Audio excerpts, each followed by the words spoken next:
La historia de Durango indígenas. Durango es un estado sin litoral del noroeste de México. Como el cuarto estado más grande de la República Mexicana, Durango tiene una superficie de 121.776 kilómetros cuadrados y ocupa el 6,2% del territorio nacional. El estado está rodeado por los estados de Chihuahua y Coahuila de Zaragoza, en el norte, Zacatecas, en el este y sureste, en el suroeste de Nayarit y Sinaloa por el oeste. Políticamente, Durango está dividido en 39 municipios.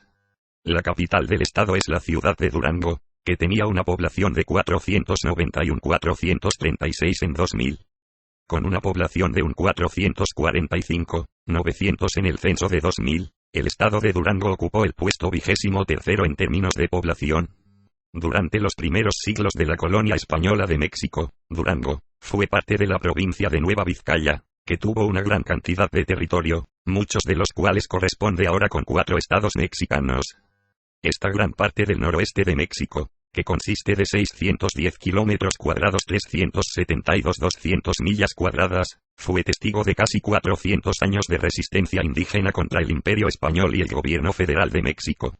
Desde el primer contacto en 1531 hasta el siglo XX, los pueblos indígenas de la Nueva Vizcaya librado muchas guerras de resistencia contra las autoridades federales en la Ciudad de México.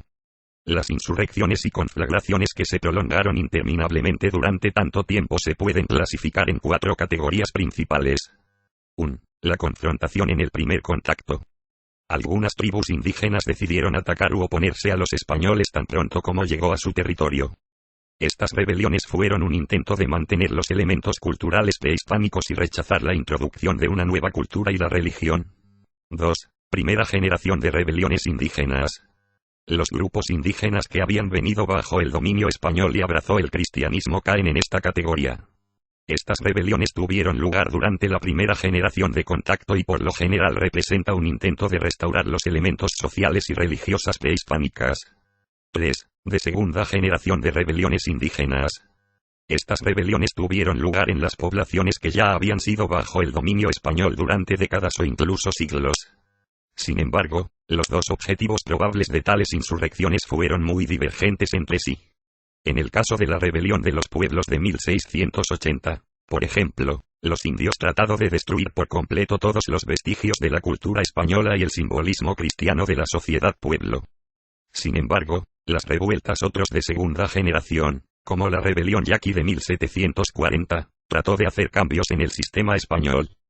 Por lo general, el objetivo de la insurgencia como fue obtener la autonomía, la dirección de quejas, o mantener la propiedad de la tierra. 4. Ataques de los indios de otros grupos indígenas. Los grupos indígenas que atacaron a otros grupos indígenas pueden haber hecho por varias razones. Algunos ataques fueron la manifestación de enemistad tradicional entre los vecinos indígenas. Otros ataques pueden haber sido diseñados para buscar venganza sobre los grupos indígenas que se había convertido en cristiano o colaborado con los españoles.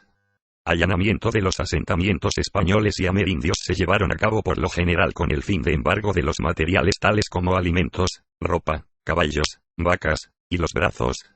La siguiente historia pone de relieve la historia de resistencia indígena en Durango a través de los siglos. Francisco de Ibarra. Desde 1563 hasta 1565, Francisco de Ibarra viajó a través de partes de la Nueva Vizcaya, la construcción de asentamientos de carácter permanente. Fue Ibarra quien dio a esta zona de su nombre, después de su provincia natal de Vizcaya en España.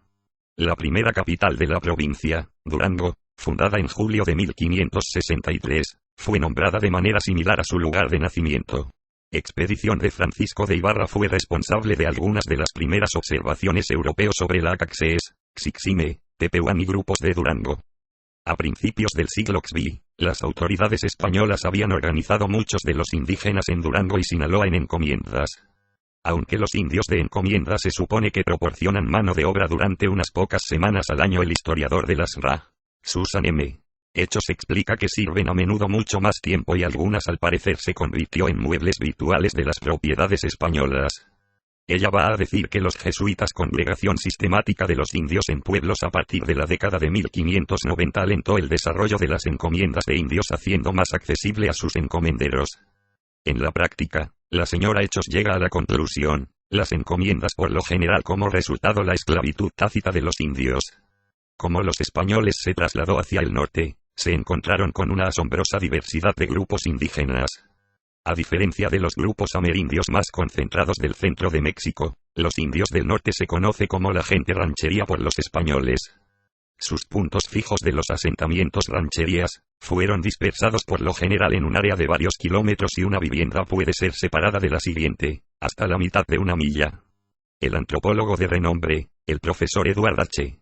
Spitzer 1906-1983, escrito en los ciclos de la conquista. El impacto de España, México y los Estados Unidos sobre los indios del suroeste, 1533-1960, indica que la mayoría de la gente eran agricultores ranchería y la agricultura era su actividad principal.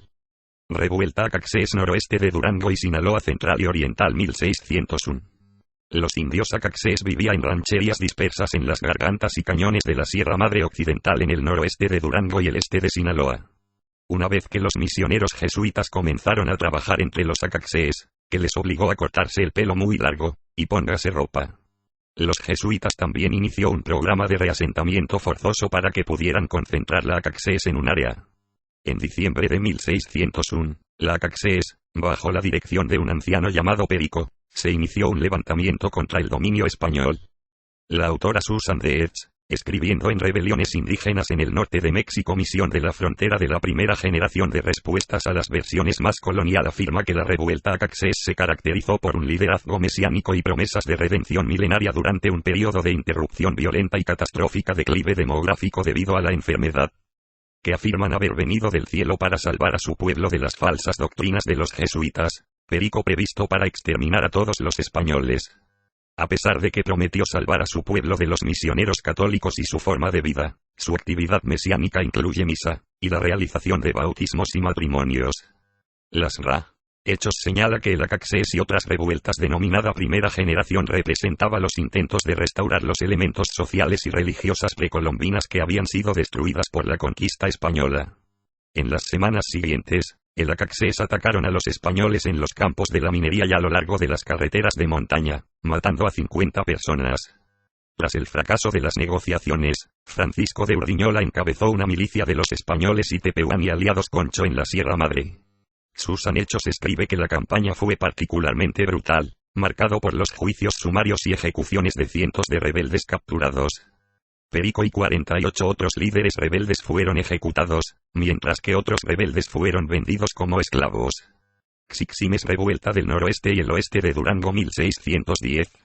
Los indios Xixime, conocido como gente de la montaña salvaje, habitaron la región montañosa del oeste de Durango, en el interior de Mazatlán. El Xiximes eran los enemigos tradicionales de la Acaxees y, de acuerdo a las cuentas de los jesuitas, el más belicoso de todos los indios de Nueva Vizcaya. Cuando los exploradores Guzmán entró estas colinas en 1531, el Sr. Gerard describe que había encontrado a los nativos y el terreno tan inhóspito que pronto se retiraron. Sin embargo, en 1565, Francisco de Ibarra, marcharon en contra de la Xiximes y los humilló. La primera rebelión Xixime fue un brote de corta duración en 1601. Un segundo levantamiento en 1610 coincidió con el estallido de una epidemia de viruela en un pueblo cerca de la frontera Acaxees Xixime. Al ver a los españoles como la fuente probable de la enfermedad, el Xiximes había comenzado a acumular reservas de flechas en las fortificaciones piedras. La búsqueda de una alianza con los tepehuanes y Acaxees, los líderes Xixime prometido la inmortalidad a todos los guerreros que murieron en la batalla. Después del verano las lluvias disminuyeron, el gobernador Urdiñola llevó una gran fuerza de 200 españoles armados y 100 guerreros indios en el territorio Xixime. La utilización de tácticas de tierra arrasada resultado incesante búsqueda en la entrega de los principales líderes insurgentes, 10 de los cuales fueron ahorcados. Urdiñola después de la rebelión fue suprimida por completo, las autoridades trajeron los misioneros jesuitas, con regalos de herramientas, semillas y ganado. Con la ayuda de soldados españoles, los misioneros se congregaron el Xiximes de 65 asentamientos en 5 nuevas misiones. Revuelta Tepehuanes Durango oeste y noroeste, el sur de Chihuahua un 616 un 620. Los tepehuanes ocupan una extensa área de la Sierra Madre de la cabecera sur del río Fuerte al río Grande de Santiago, en Jalisco. Gran parte de su territorio estaba en lo que hoy Durango y Chihuahua. Los primeros jesuitas, con regalos de semillas, herramientas, ropa y ganado, Se fue a trabajar entre los tepehuanes en 1596. Entre 1596 y 1616, 8 sacerdotes jesuitas se habían convertido a la mayoría de los tepehuanes. Es probable que la epidemia que azotó a la población tepehuanes en 1594, 1601-2, 1606-7 y 1612-15 se convirtió en un catalizador de esta rebelión. Este fracaso aparente de los jesuitas dio para salvar a su pueblo de la hambruna y las enfermedades, escribe Charlotte M. Gradier, el autor de la rebelión tepehuán de 1616. Militarismo, evangelismo, y el colonialismo en el siglo XVI y la Nueva Vizcaya, causó la cultura tepehuanes de someterse a estrés enorme de diversos factores asociados con la conquista y colonización española. Este estrés convencido de los tepehuanes de abrazar el retorno a su tradicional modo de vida antes de la llegada de los españoles. Este restablecimiento de las creencias religiosas tradicionales y las deidades, escribe Gradier, se aseguraría de que los españoles nunca más volvería a entrar en territorio tepehuán. Uno de los líderes de la revuelta, Cuautlatas, habló un mensaje de esperanza, diciendo a sus oyentes que no debían aceptar el Dios cristiano, sino volver a adorar a sus dioses antiguos. En la noche del 16 de noviembre de 1616, el tepehuán se rebelaron, tomando a los españoles por sorpresa. Introducción de Atotonilco: los indios mataron a 10 misioneros y civiles 200.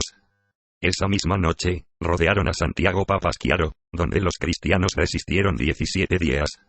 Los indios tepehuanes tenido un éxito limitado al tratar de obtener la ayuda de los indios conchos, que vivió alrededor de la misión de Parras, en el extremo norte del territorio tepehuán.